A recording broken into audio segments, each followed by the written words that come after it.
Continuamos entonces con todos estos temas de, digamos, de la aplicación de la ecuación de Schrödinger independiente del tiempo, ¿no? En estos problemas que se han dejado cosas interesantes, digamos. Entonces, poco para repasar, vamos a decir que la probabilidad de tunelear es proporcional al coeficiente de transmisión. Para eso calculamos el coeficiente de transmisión, ¿no? Porque nos interesa cuál es la probabilidad de tuneleo. Y también tener en cuenta que el coeficiente de transmisión o el tuneleo aumenta cuando disminuye la masa y también cuando disminuye el ancho de la barrera. Es decir, que si uno tiene dos partículas con la misma energía que van hacia una barrera, por ejemplo un electrón y un protón, bueno, con la misma energía, obviamente el electrón tiene más probabilidad de tunelear mucho más que el protón porque tiene casi 2000 veces menos masa. Bien. Por otro lado, también uno puede estudiar situaciones de barreras múltiples, como se ve en este caso que tengo dos barreras. Lo que pasa acá es muy interesante. Por ejemplo, si uno tiene las dos barreras estas y calcula las energías correspondientes al pozo de potencial, que acá están marcadas como E1, E2 y E3, lo interesante que sucede es lo siguiente: si una partícula, por ejemplo, viene desde la izquierda o desde la derecha, no importa, supongamos que venga de la izquierda, con esta energía E1, o sea, con una longitud de onda relacionada a esta energía, el coeficiente de transmisión vale 1 para esa partícula, o sea que la partícula va a pasar de lado a lado, va a atravesar las dos barreras sin ningún tipo, digamos, por decirlo así, de resistencia. Lo que vemos acá a la derecha es un gráfico donde en el eje vertical tenemos la energía, en el horizontal el coeficiente de transmisión. Y bueno, si la energía es E1, el coeficiente de transmisión vale 1. Lo mismo si la energía es E2 y lo mismo si es E3. Cuando uno está en esta situación donde la partícula que viene tiene la misma energía que alguno de los estados del pozo, se dice que el sistema está en resonancia. En este caso se ve el sistema en resonancia, y entonces esta onda pasa completamente las dos barreras como si fuera que la barrera no estuviese. ¿Está bien? Y eso es lo que sucede. Bueno, vamos ahora a mostrar una animación que no es mío el trabajo ese, pero que me pareció muy didáctica, donde uno puede ver qué es lo que pasa cuando la onda se acerca a la barrera, al escalón de potencial, al pozo, ¿no? Todo lo que vemos nosotros, pero ahora animado. Acá tenemos una onda que no es una onda plana, como ustedes pueden ver, es una cosa que tiene una extensión finita. Es este sector solo, se extiende desde acá, digamos, hasta acá. Es este paquete de ondas, así lo llamamos, que es lo que está en rojo, la función de onda está en rojo. Acá está la función de onda completa, ¿no? La phi que nosotros calculamos con el Schrödinger, digamos, con el SIT, y la parte dependiente del tiempo, ¿no? E a la menos I ET sobre H barra. Bueno, entonces en rojo es la función de onda, en azul es la densidad de probabilidad que se define como la función de onda conjugada por la función de onda sin conjugar. ¿Está bien? ¿Por qué elegimos un paquete? Bueno, porque en general pensamos, o es lógico pensar, o es razonable pensar que un paquete de ondas representa mejor una partícula que una onda plana. ¿Está bien? Porque la onda plana no está localizada. La partícula es algo que está en un lugar, tendrá una extensión en la vida real, ¿no? En la mecánica cuántica que nosotros estudiamos, obviamente las partículas son puntuales. En la vida real tienen una extensión. Bueno, este paquete de onda tiene una extensión, digamos. Entonces es razonable pensar a esto como un mejor representante de lo que es una partícula que una onda plana. Aunque todas estas cuestiones, si es o no razonable y cuán razonable es, las vamos a discutir al final de la materia, en la parte de fundamentos e interpretaciones de la mecánica cuántica. Entonces por ahora enviamos un paquete hacia esta barrera infinita, y como ahora la barrera es infinita, va a rebotar el paquete, obviamente. En ese caso va a rebotar. Bien, vamos a empezar a correr el programa, para que ustedes vean que efectivamente es así. Ahí avanza el paquete de onda, pega en la barrera y inmediatamente rebota por completo. Ahí tenemos el caso de un escalón de potencial. ¿Qué es lo que va a pasar acá? Bueno, si fuera una partícula clásica, una masa de las partículas de la mecánica newtoniana que ustedes ven en los primeros cursos de física, cuando la masa esté por acá, su velocidad es proporcional a esta distancia, ¿no? ¿Por qué? Porque este es el potencial. En la región separada por esta línea vertical, en la región derecha, o sea, acá, en esa región derecha, obviamente la partícula viene caminando por acá, por el eje X, ¿no? En esa región derecha, el potencial es distinto de cero, es este que está acá. La energía total es todo esto. Esta línea horizontal representa la energía de la partícula. Entonces, si todo esto es la energía total y esta es la potencial, quiere decir que esto es la cinética. La cinética es proporcional a la velocidad. Entonces la partícula tiene una velocidad proporcional a esto. Cuando pasa de esta línea que separa estas dos regiones, la región derecha de la izquierda, cuando pasa a la región izquierda, ahora la energía cinética es todo esto. O sea, una partícula clásica va a aumentar su velocidad cuando pase de una región a la otra. Recordemos, por favor, que la partícula viene por el eje X, entonces acá va una velocidad, a partir de acá va a otra velocidad mucho más alta. Yo la señalo como que viene por acá por una cuestión de comodidad. Si fuese esto un problema de óptica, y por ejemplo, toda la parte derecha corresponde a un vidrio, y toda la parte izquierda aire, cuando la onda pasa del vidrio al aire, hay un cambio en su velocidad y hay una onda reflejada en la interfase. Cada vez que la luz pasa de un medio con un índice de refracción a otro que tiene otro índice de refracción distinto, tiene que haber una onda reflejada para que se cumplan las condiciones de contorno de las ondas electromagnéticas. Acá, en el caso cuántico también hay una diferencia entre la velocidad del paquete que viaja acá y el que viaja acá, porque, vuelvo a repetir, el que viaja por acá solo tiene esta energía cinética. Si uno piensa en mecánica clásica, ¿no? El que viaja por acá tiene esta energía cinética. Entonces acá, en el caso de estas ondas de materia, también hay una reflexión, porque hay una discontinuidad del potencial. Entonces, a partir de este límite, el límite ¿no?, lo que separa región derecha de región izquierda, tiene que haber una reflexión de la onda, pese a que la onda viene con una energía superior al de la barrera. Cuando pasa por ahí va a haber una parte que se refleja, como vamos a observar ahora. Bueno, ahí está, ¿no? Ahí está, este es el paquete que se reflejó y está viajando para el otro lado. Recuerden que cuando nosotros tratábamos este problema con una interfase, poníamos del lado de donde venía la onda, en este caso de este lado, que iba a haber una onda entrante y una saliente. Bueno, ahora creo que está el ejemplo del escalón de potencial.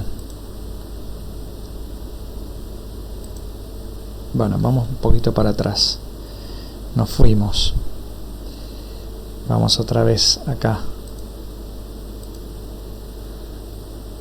Ahí pasamos este escalón, perdón, el escalón ya lo pasamos. Ahora venía el pozo de potencial. Acá también fíjense que hay una discontinuidad del potencial. Y ya se está formando esto que va a empezar a viajar para allá, para el otro lado. Y cuando la onda termine de entrar al pozo y vuelva a pasar de esta región con potencial cero a esta otra región con potencial distinto a cero, va a haber otra reflexión. O sea que acá van a haber dos paquetes de ondas que vuelven. Uno debido a la reflexión en este flanco y otro debido a la reflexión en este flanco, por la discontinuidad del potencial, ¿no? Bueno, vamos a ver que efectivamente es así. Ahí están el primer retroceso, la onda que se reflejó al pasar de la región derecha a la región intermedia, y la segunda onda, que es la que se reflejó al pasar de la región intermedia a la región izquierda. ¿Está bien? Entonces ahora vamos a continuar con esto. Bueno, hay unas cosas acá. Y acá tenemos la barrera de potencial, con una energía que viene la partícula más grande que la de la barrera. Entonces ahora vamos a ver que efectivamente cuando atraviesa acá arriba va a haber reflexiones debido a las discontinuidades en estos potenciales. ¿Está bien? Bueno, ahí tenemos. Acá hay como una especie de resonancia, oscilación, pero fíjense que hay una parte de la onda que se refleja, otra parte que pasa, ¿no? ¿Está bien? Ahora aumentamos el tamaño de la barrera y otra vez lo mismo. Ponemos una barrera más grande. La barrera más grande va a ser menor la probabilidad de atravesar esta barrera, porque está aumentando la altura de la barrera. Si aumenta la altura o aumenta el ancho o aumenta la masa de la partícula, la probabilidad disminuye. Entonces vamos a pasar la barrera ahí. Ponemos creo que otra más grande y pasa menos, ¿no? Para el otro lado. Una onda más chiquita. Esto que está acá en azul, recuerden que es la probabilidad, ¿no?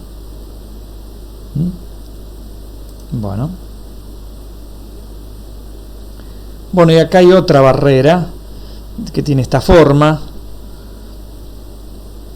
Y bueno, también, ¿no? Hay reflexión y hay pasaje en esa otra barrera. Y después acá están estas dos que habíamos dicho, la barrera múltiple, y creo que en este caso hay una resonancia, o sea que la onda va a pasar toda para el otro lado, porque la energía con la que llega es alguna de las energías de este pozo de potencial.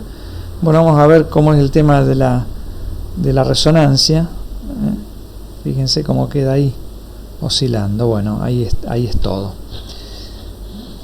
Vamos a pasar ahora bueno, ahí está como le hicieron esta animación, ¿no?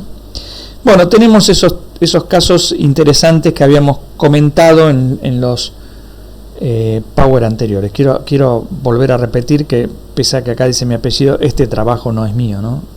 Esta animación. Bueno, otro de los ejemplos donde se manifiesta este efecto de túnel es en la emisión radiactiva de los materiales que son radiactivos. Por ejemplo, el uranio 238 emite normalmente partículas alfa, o sea, las partículas alfa están compuestas por 2 protones y 2 neutrones. La emisión de esas partículas sale de los núcleos de esos átomos y tiene una energía de más o menos 4 y pico de MeV. Bien, dentro del núcleo la cosa es complicada, pero en esas épocas donde Rutherford experimentaba mandando partículas al núcleo, estaban intentando desvelar cómo era el tema del núcleo, al núcleo se lo podía aproximar muy bien por este tipo de potencial. O sea, este es el potencial de interacción entre un núcleo y una partícula alfa. La partícula alfa es positiva. Cuando la partícula alfa se acerca al núcleo desde la derecha, porque Rutherford hacía estos experimentos de bombardear estos materiales con partículas alfa. Claro, como la partícula alfa es positiva, siente un potencial repulsivo, que es toda esta parte, ¿no? Y él demuestra que ese potencial es algo de tipo coulombiano, o sea, es una cosa así, ¿no? La carga de la partícula alfa, el número atómico, la carga del electrón sobre la distancia. Y eso más o menos funciona bien hasta 3 por 10 a la menos 11 centímetros, como bien indica acá. Y después, más cerca del núcleo, la cosa ya esta parte no es tan coulombiana. Y después, cuando uno entra al núcleo, claro, aparece o se puede modelar lo que uno observa con un pozo de potencial de cierta profundidad. Un modelo muy simplificado de núcleo, porque la partícula alfa, yo la mando con energía suficiente, entra dentro del núcleo y ahí se queda. Bueno, y pasan otros procesos que no vamos a comentar, pero en fin. Ahora, los estados de la partícula alfa acá adentro tienen esta energía, entre 4 y 6 o 7, no me acuerdo cuál es el valor exacto, tienen esta energía. Y la altura de la barrera es muy grande. Si mal no recuerdo, el orden de 20 MeV, o 25, no me acuerdo. No viene al caso. La altura es mucho más grande que la energía de los nucleones de acá adentro. Y sin embargo uno ve que estos nucleones escapan del núcleo, porque la emisión de radiación del uranio consiste en eso, en que del núcleo brotan, ¿no?, estas partículas alfa. Y a Rutherford le parecía misterioso, porque ¿cómo puede ser que la barrera sea tan alta? Estamos hablando de que estaba el efecto túnel, pero no todo el mundo lo conocía. No todo el mundo lo conocía. No todo el mundo lo conocía. Entonces, claro, ahora sabemos que obviamente salen de la barrera por tuneleo cuántico. Pero en ese momento estamos hablando de ahí nomás, del 28. Gamow por un lado y estas dos personas por otro lado explican el fenómeno a partir del efecto túnel. Gamow, es más, en este trabajo, ¿no?, sobre la teoría cuántica de los núcleos atómicos, que de esa fecha, de una revista alemana de física, tiene que hacer un resumen para explicarle a sus colegas, bueno, porque él sabía que no mucha gente conocía esto. Entonces hace un resumen y resuelve una barrera de potencial tal cual la resolvimos nosotros, tal cual. Y él resuelve también más de una barrera, resuelve 2 barreras de potencial, un sistema de múltiples barreras. ¿Por qué hace eso? Porque volvemos acá, en realidad esta partecita, esto no es una barrera así rectangular. Entonces la K divide a esto como en barreras rectangulares. Bueno, si quieren ver el detalle, pueden revisar esta bibliografía. No vamos a entrar en el detalle exacto porque es muy largo. Bueno, al final llega a esta coeficiente de transmisión. Es muy largo, pero sale con lo que nosotros estudiamos, no es otra cosa que eso. Llega a este coeficiente de transmisión. Y bueno, la probabilidad de atravesar ese coeficiente es proporcional a ese coeficiente de transmisión, ya lo habíamos dicho, pero hay que multiplicar por el número de partículas que llega ahí a la barrera por unidad de tiempo. Bueno, eso es este término que está acá. No importa el detalle de esto, el R0 es el radio nuclear, o sea, este es el diámetro del núcleo. La velocidad dividido el diámetro del núcleo me da la cantidad de partículas que llegan, digamos, de un lado al otro el núcleo por unidad de tiempo, que son las que, digamos, pegan para el núcleo para salir, no sé si se entiende. Bueno, sin entrar en detalle, la probabilidad le da esto, y con eso más o menos le pegan al tiempo de, mejor dicho, al ritmo de emisión, porque el uranio emite tantas partículas por unidad de tiempo, ¿no? Entonces, con esa probabilidad le pegan al tiempo que tardan en emitir una partícula y después la otra, ¿no? Si la probabilidad es muy grande, emite una partícula y al rato sale la otra, porque tienen todas gran probabilidad de salir. También, o sea, si la probabilidad aumenta, ese tiempo entre emisión y emisión tendría que ser chiquito, eso es lo que digo. Bueno, efectivamente, más o menos les da, pero la idea central de esto es que la primera vez que aparece el efecto túnel en estas cosas, ¿no? Estas dos personas, Condon y Gurney, prácticamente al otro día, en Nature, de este año también publican lo mismo, o sea que esto fue como simultáneo, ¿eh? Bueno, para que vean todo esto, que el resolver barreras no es una cuestión solamente académica porque nos gusta a nosotros, sino que tienen aplicaciones y permitió explicar otras cosas. Y bueno, y por último tenemos acá el microscopio de efecto túnel. Microscopio de efecto túnel, inventado por estas dos personas que recibieron por eso el premio Nobel, consiste en una punta, esta punta que es muy particular porque termina casi en un átomo, y esa punta se pone por encima de una muestra, que es la que está acá, que está marcada con forma rugosa, a una distancia muy pequeña de la muestra, casi a la distancia del diámetro atómico. Entonces, ¿cómo funciona esto? Claro, por efecto túnel, los electrones, vamos a suponer que esta es una muestra metálica que hay acá, pongamos cobre, qué sé yo, por efecto túnel los electrones salen de los átomos del cobre y pasan a la punta. ¿Dónde está la barrera de potencial acá? Bueno, la barrera de potencial está, hay que acordarse que acá hay vacío, ¿no? El electrón tiene que atravesar eso, pero también está el tema de la función de trabajo, o sea, la mínima energía que yo necesito para arrancar un electrón. Bueno, en todo eso está la barrera de potencial, digamos. Ahora, bueno, al pasar los electrones pasa una corriente por la punta, llega a la punta y bueno, este aparato la amplifica, etcétera, etcétera, ¿no? Eso después termina en una computadora que procesa los datos que recibe.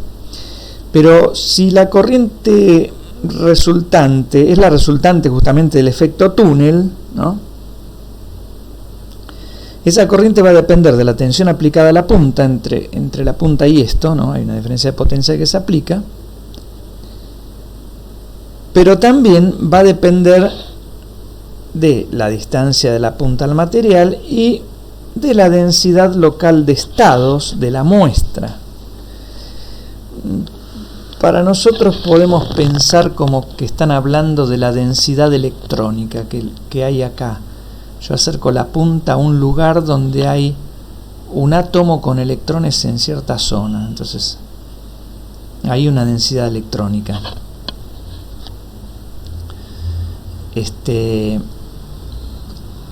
Bueno, claro, pero esta densidad local de estados es proporcional, como puse acá, a la función de onda al cuadrado. O sea, midiendo la corriente, en definitiva, estamos midiendo la densidad electrónica. O, dicho de otra manera, lo que nos permite ver el microscopio es justamente la densidad de carga ahí, ¿no? ¿Está bien? Entonces ahora vamos a ver si está acá, la siguiente. Bueno, antes de ver eso, bueno, acá está lo que les dije antes. Esta barrera es todo lo que les comenté antes en el microscopio de efecto túnel, ¿no? Y por ejemplo acá estaría la muestra que emite electrones y pasan la barrera de potencial, y acá estaría la punta. Y bueno, el coeficiente de transmisión se puede escribir así. Era fuertemente dependiente, por ejemplo, de, si uno tomaba un ejemplo simple, de una partícula que viajaba hacia la barrera de potencial, era fuertemente dependiente del ancho de la barrera, o sea, así, ¿no? Cuando aumenta el ancho cae el coeficiente de transmisión abruptamente. Bueno, vamos a ver ahora sí, antes de ver ahora sí, algunas cositas de este microscopio. Tiene una resolución enorme, de 1/10 de nanómetro. Esto es más o menos el diámetro atómico, ¿no? La resolución de lateral y 1/100ª de resolución en profundidad. O sea, es capaz de discernir cuando la punta se movió 0,01 nanómetro, ¿no? Nanómetros, 10⁻⁹ metros. Estamos hablando de distancias del orden atómico. Bueno, cuando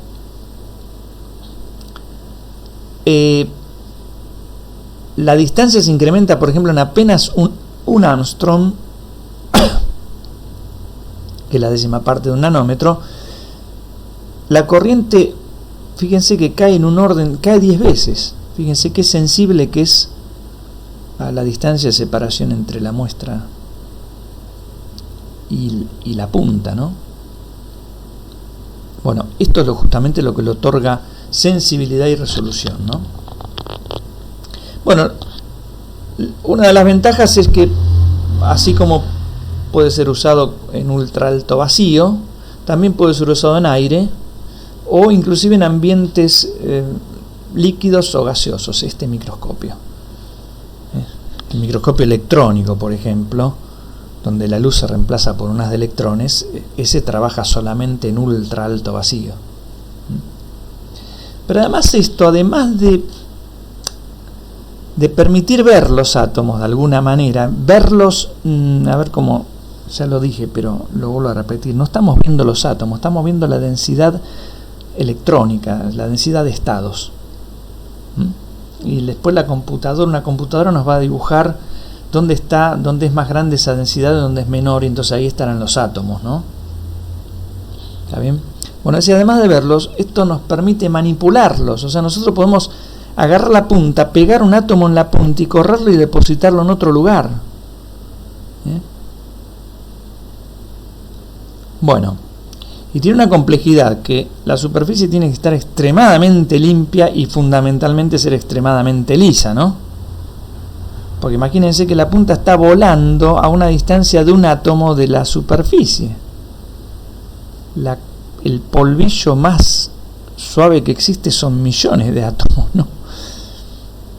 Después las puntas obviamente tienen que ser muy precisas, terminar en un átomo o pocos átomos, y todo esto tiene que tener un control de vibración excelente, porque si vibra la muestra le puede pegar a la punta y dañar, ya está, destruir la punta, ¿no? Están tan cerca una cosa de la otra. Bueno, ahora vamos a ver una simulación de esto. También obviamente esta simulación tampoco es mía, pero me pareció muy didáctica también. Bueno, vamos a ver ahora el efecto túnel. Acá está las puntas, digamos, y esta sería la barrera de potencial, y esta es la onda, el electrón, digamos, que emite la punta o recibe la punta, porque la punta o emite o recibe electrones de la barrera de potencial, de la muestra, ¿no? O sea, la punta emite electrones a la muestra o recibe electrones de la muestra. Podemos pensar mejor, si quieren, que esta es la muestra y la muestra emite electrones, entonces si estos electrones tienen que atravesar la barrera. Y ahora va a mostrar cómo no los atraviesan, salvo que la barrera se empiece a achicar, ¿no? Ahí está mostrando cómo la barrera se va achicando. Y de repente pasa para el otro lado, ¿no? De repente pasó para el otro lado, ¿eh? Ahí está, ahí pasa. Bien, y sigue pasando. Cuando la barrera es muy fina, pasa completamente. Bien, ahora va a poner acá. Estos son los átomos, los que yo le estábamos comentando recién. O sea, esto que está acá es la muestra, ¿no? La punta se mueve, recorre algunos pocos átomos de la muestra. Entonces ahora se va a acercar a los átomos y por efecto túnel los átomos van a pasar, los electrones van a pasar de los átomos a la punta. Ahí achica la distancia de la punta entre la muestra hasta que ahí está el efecto túnel. Eso significa que pasó electricidad. Pasó también ahí, y bueno, pasa, ¿está bien? Bien.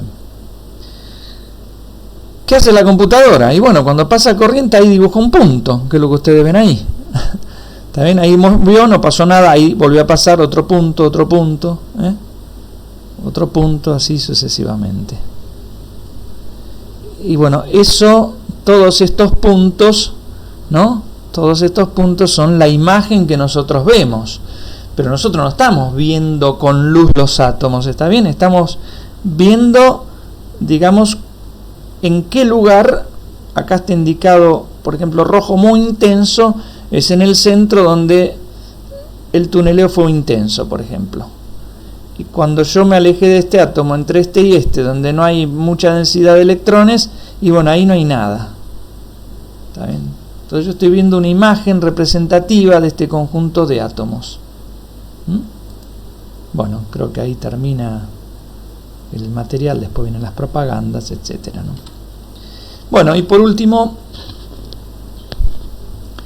dijimos que con esto uno puede mover átomos. Bueno, efectivamente, lo que ustedes ven acá en color azul son unas sustancias químicas que se llaman phthalocianinas de cobre y que están depositadas sobre esta superficie que se ve en negro. La superficie que se ve acá de sustrato es plata. Y resulta que con la punta del microscopio de efecto túnel, con la punta, lo que han hecho acá es agarrar átomos de litio, traerlos de algún lugar y depositarlos sobre las phthalocianinas. Los átomos de litio están acá en rojo. O sea, la primera vez que el hombre de alguna manera manipula átomos. Esto es asombroso. O sea, el microscopio de efecto túnel no solamente me permite ver, así entre comillas, átomos, moléculas, sino que me permite tocar la materia a esa escala, ¿no? Esto es impresionante. Bueno, aquí hemos finalizado toda esta parte de, digamos, de una aplicación, una de las aplicaciones de la ecuación de Schrödinger independiente del tiempo, que tiene, como ven, no solamente estas aplicaciones o permite explicar estas cosas, permite explicar un montón de cosas más, ¿no? Permite explicar un montón de cosas más. Yo acá traje estos ejemplos nomás. Bueno, lo próximo que vamos a ver va a ser el oscilador armónico cuántico. ¿Está bien? Bueno, por ahora nada más.